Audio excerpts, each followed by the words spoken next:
James Gunn's Superman has landed on Kaleidoscape.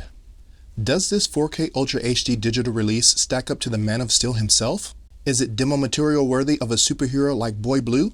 Keep watching to find out. I'll be sharing my thoughts on the audio,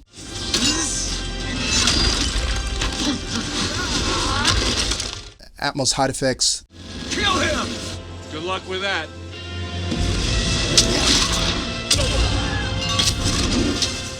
the bass,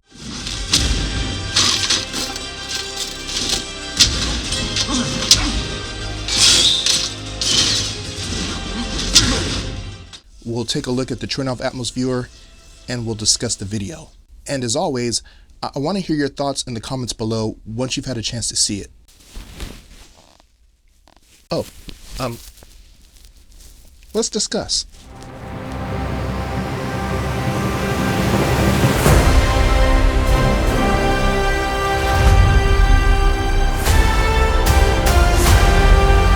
For this review, my setup includes 11 Arendal speakers in a 7.3.6 configuration, 5 1723S monitors for the front stage and rear surrounds, 2 1961 monitors for side surrounds, 2 1961 bookshelf, and 4 1961 height speakers for a total of 6 height speakers. For the low end, I've got dual 18-inch JTR RS1s and a 21-inch Mag Theatron subwoofer from Maximum Impact. Processing the audio is a Trinnov Altitude 16 with an Amplitude 16 processor. On the visual side, I've got a MadVR NV Core processing an Epson QB1000 4K projector, made it to a 110-inch acoustically transparent CMOS screen with the center channel behind the screen. Superman was my most anticipated movie of 2025. As a lifelong diehard Superman fan, I may not have enjoyed the movie as much as I would have liked to, but there is plenty of blockbuster action that had me excited for the home release. Let's start with the audio.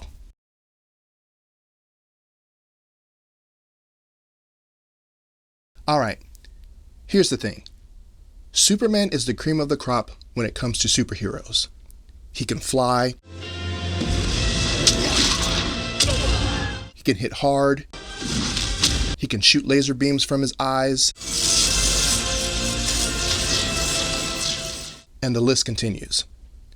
I say all of this to say that with a superhero like Superman, no expense should be spared when it comes to sound design, sound effects, bass and object placement for a superhero that can literally break the sound barrier. Unfortunately, the only thing being broken in this digital release is the audio transfer. As I was watching the movie and looking closely at the Atmos viewer, almost every speaker is lit up during the big action set pieces, so it's not an issue of the mix itself. There's just no life to the audio as far as levels and dynamicness. No! No, no, no, no! You watch him through those? Tell him what to do?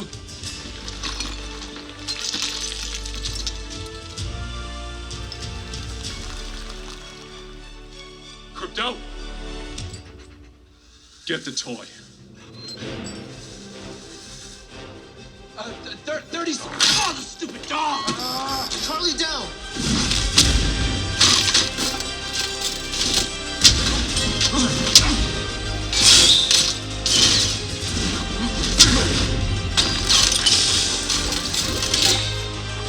Oh, 12 C! Delta down!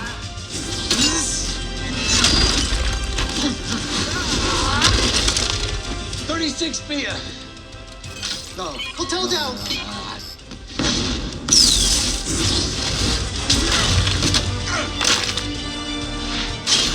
No! Bravo down! Bravo down! I just said that already!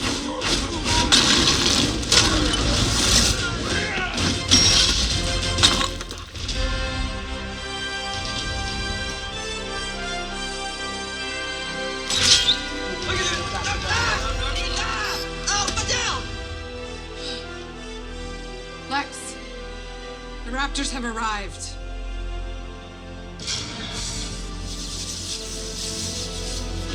Kill him! Good luck with that.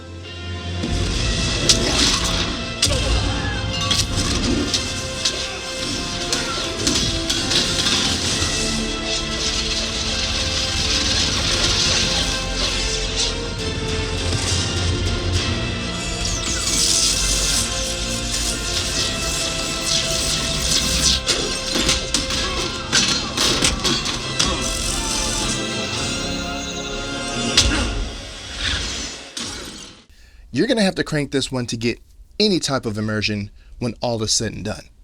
Even after increasing the Trinnov levels by 6 dB, I still found the audio mix to sound flat in comparison to something like Man of Steel or Godzilla -1. Dialogue is mixed offensively low, and even when I cranked the volume, I had to use super hearing to hear what was being said. Okay, maybe it's not that bad, but dialogue is mixed pretty low. The interesting thing about this mix is that the sound design does a respectable job of placing effects around the soundstage, creating seamless movement and panning during action sequences.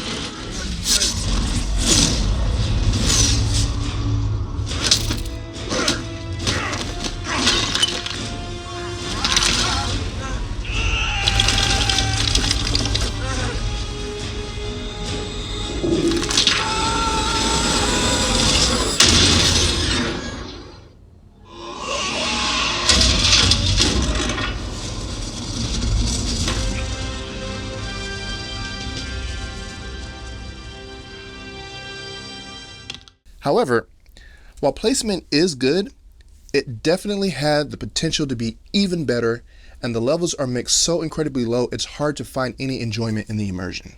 When it comes to height effects, the Atmos viewer clearly shows that the height channels are alive, present, and very active. But again, the levels should have been mixed much higher.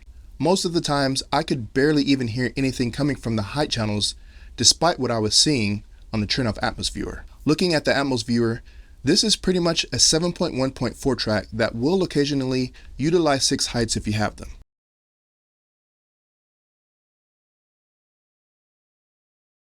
Let's talk about the bass, or lack thereof.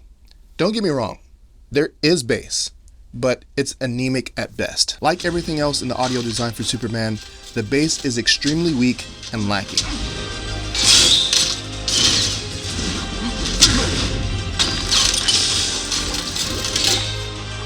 That's 12 C. Tilt it down.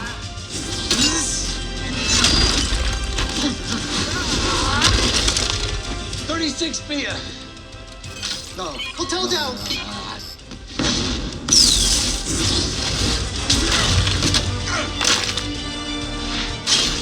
No.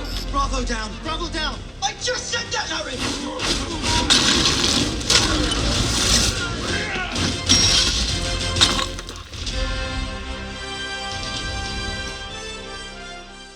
There are numerous opportunities, especially during the larger action set pieces, where more aggressive and pronounced use of the LFE could have significantly enhanced the feeling of being right in the middle of the chaos.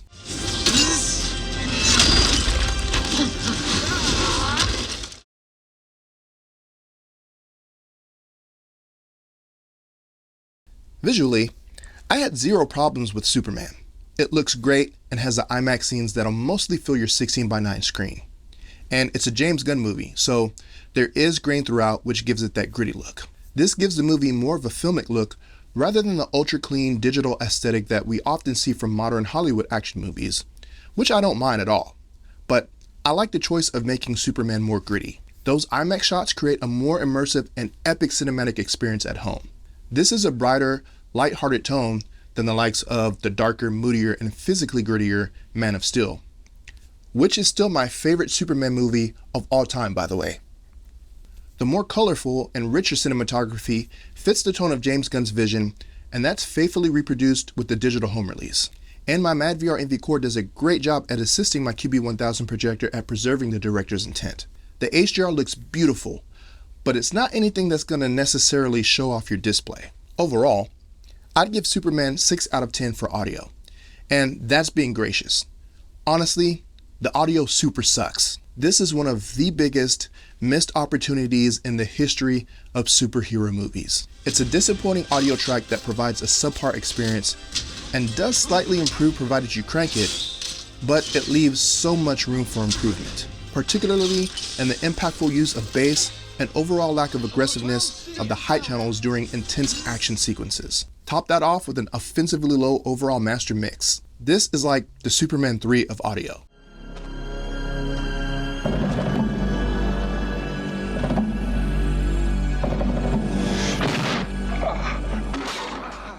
For visuals, I'll go with an 8 out of 10.